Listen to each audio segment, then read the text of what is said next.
Assalamualaikum warahmatullahi wabarakatuh. Saya Fajrina.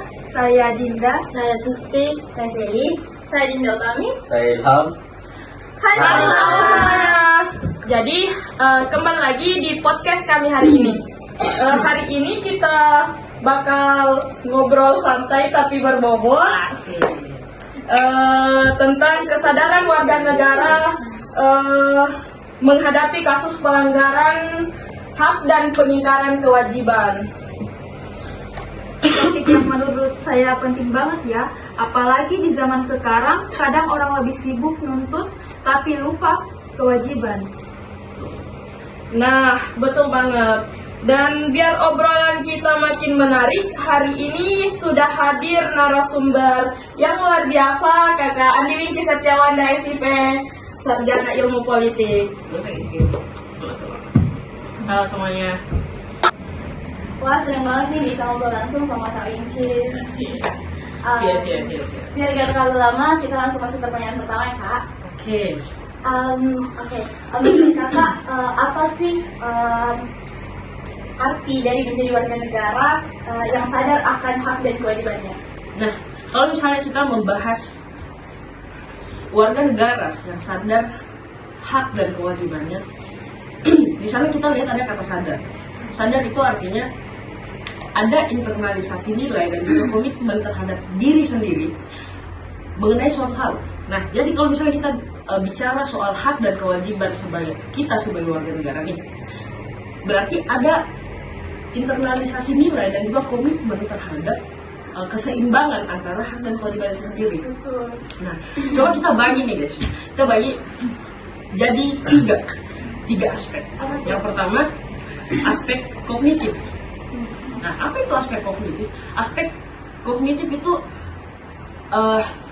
adalah bagaimana cara kalian berpikir, cara kita berpikir mengenai sesuatu hal. Dalam konteks ini tentunya mengenai hak dan kewajiban. Nah, cara kita berpikir itu kita bisa lihat dengan cara apa? Yaitu adalah kita bisa membedakan kita bisa dan memahami secara teori ada keseimbangan antara hak dan kewajiban kita sebagai warga negara. Itu secara teoritis.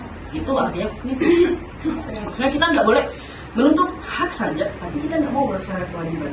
Simpelnya seperti itu.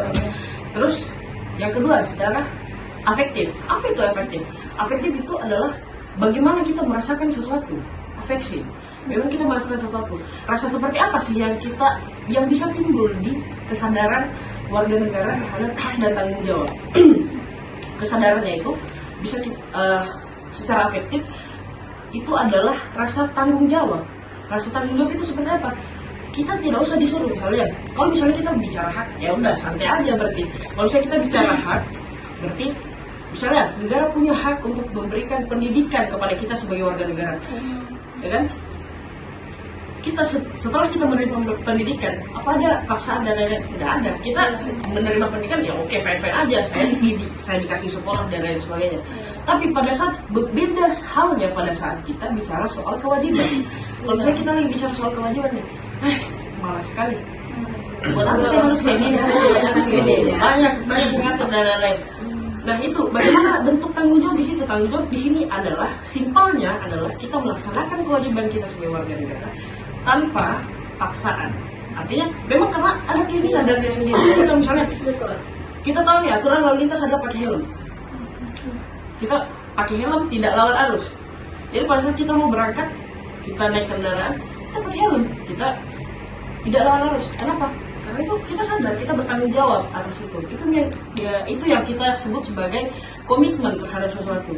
Karena kita tahu hal itu. Dari teori tadi kan kognitif, kita tahu ada keseimbangan dan kewajiban. Kemudian secara bertanggung jawab kita laksanakan. Nah, terus yang ketiga itu konatif. Apa itu konatif? Dia itu adalah kritis dan kontributif. Kita sebagai warga negara tidak hanya misal ada sesuatu nih, kita lihat keadaan kondisi negara yang ada saat ini kayak bagaimana, kacau. Kita cuma lihat nih orang-orang pada menuntut hak misalnya. Oh pemerintah begini.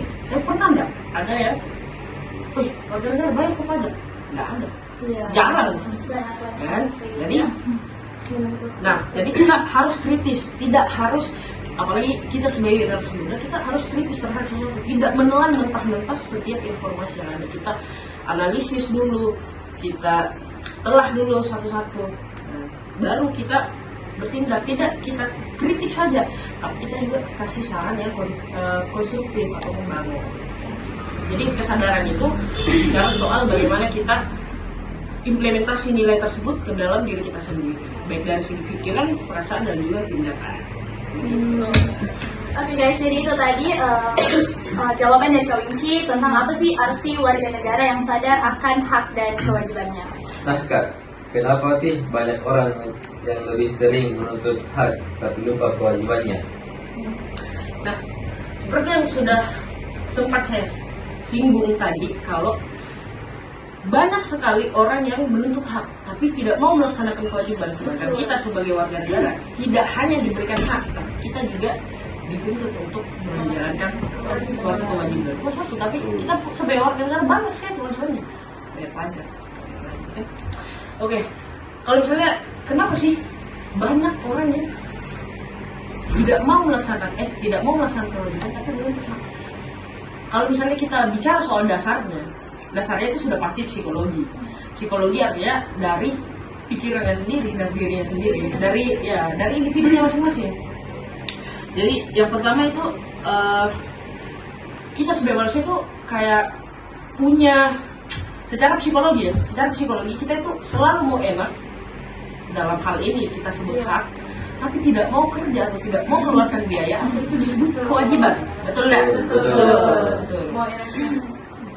Contoh paling simpelnya, kita mau kelas tak bersih, tapi siapa yang malas sekali manusia untuk kerja dan lain-lain, betul kan? Betul. Nah,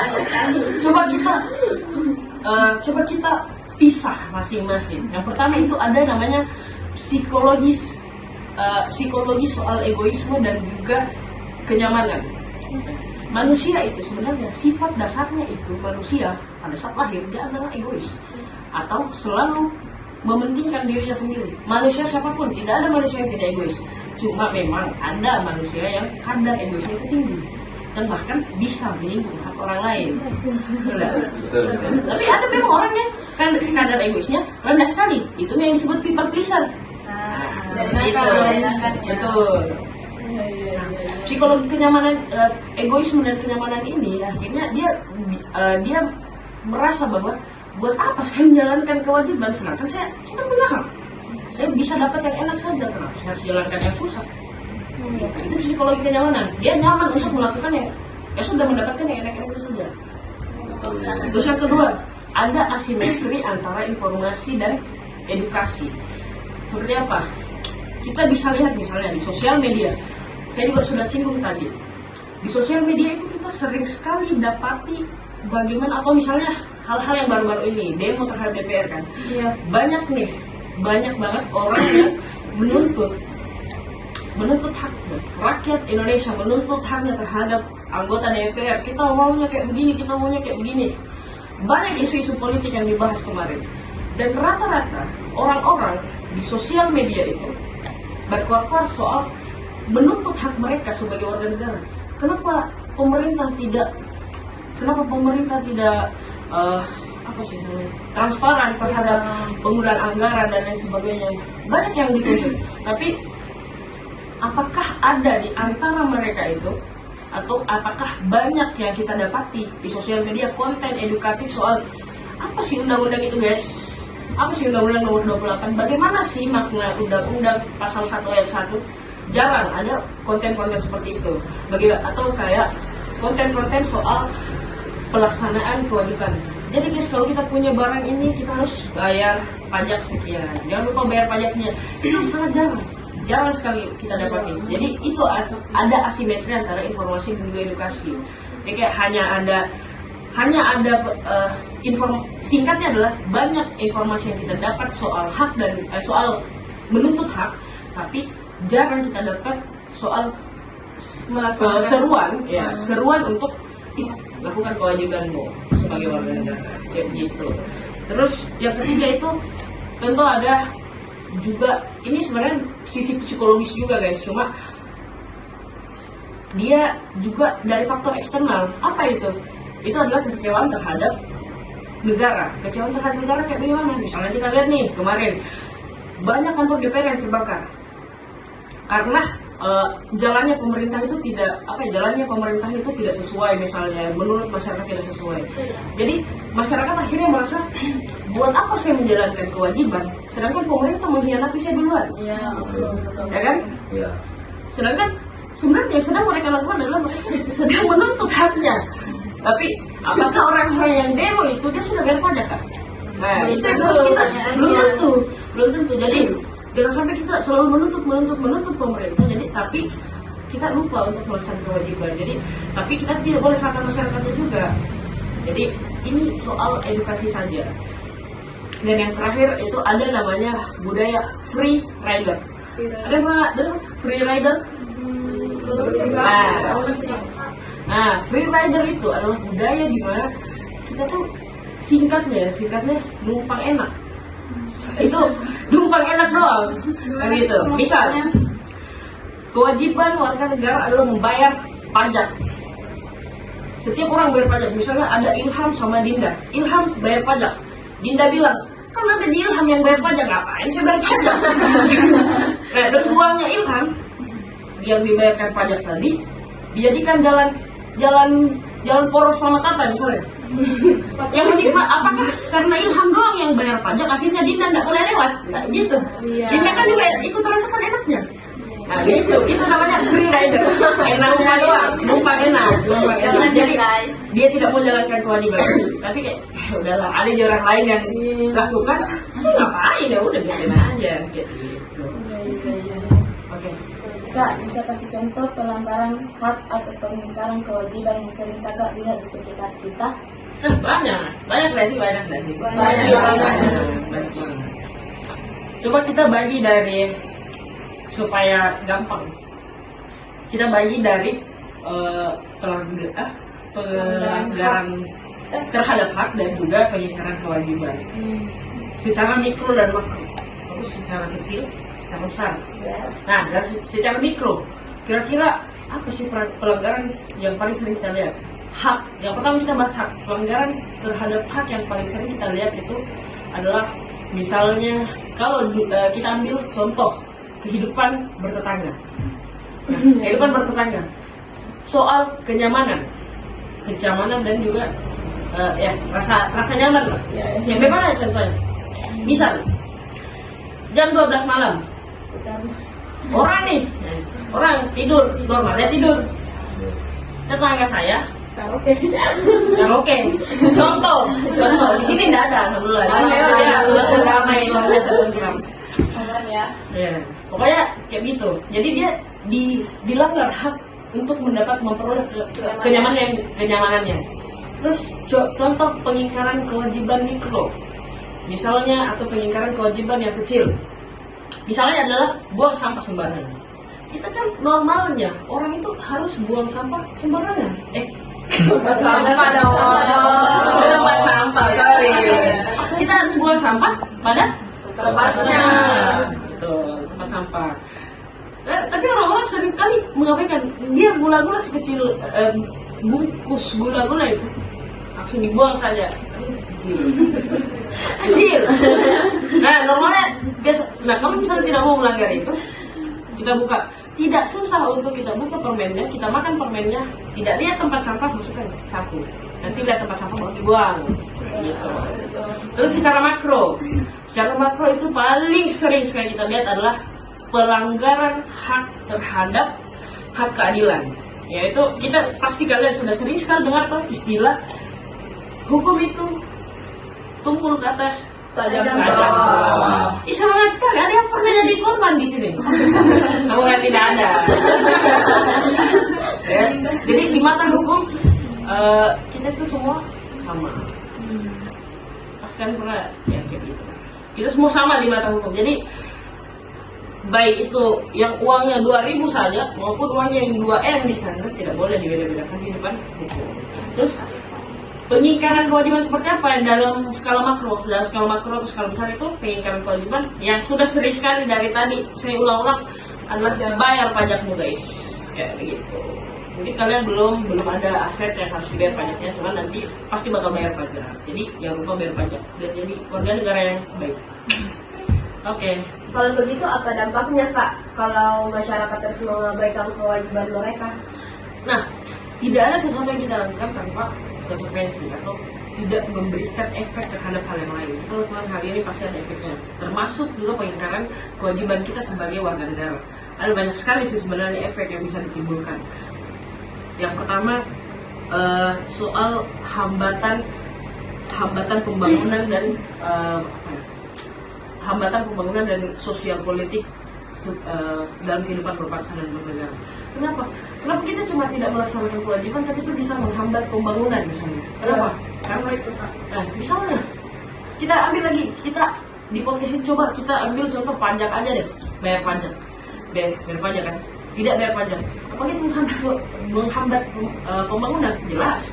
Kalau pajak tidak masuk, anggaran negara tidak cukup misalnya untuk membangun jalan dan sebagainya kan dari pajak warga negara itu yang kemudian kita bangun untuk fasilitas umum dan lain sebagainya. Dari mana negara mendapatkan uang kalau bukan dari pajak? Kayak gitu.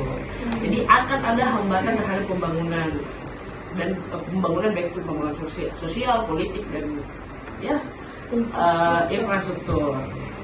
Terus yang kedua itu pasti ada kekacauan sosial dan hukum. Kenapa? Karena orang-orang tidak mau menjalankan kewajibannya. Kalau dia tidak mau menjalankan kewajiban kita sebagai warga negara, singkatnya adalah menaati peraturan atau hukum ataupun undang-undang yang berlaku. Sedangkan kalau misalnya nih mereka tidak menaati hal tersebut, otomatis bakal kacau. Efeknya apa? Dia mungkin bisa melanggar hak orang lain. Itu yang biasa kita kenal dengan istilah kejahatan. Hak seperti apa paling sering dilanggar? Korupsi. Negara ini adalah negara dengan tingkat korupsi yang tinggi. Itu adalah pelanggaran ya. Oke, selanjutnya ada defisit moral, jelas ada defisit moral karena apa ya?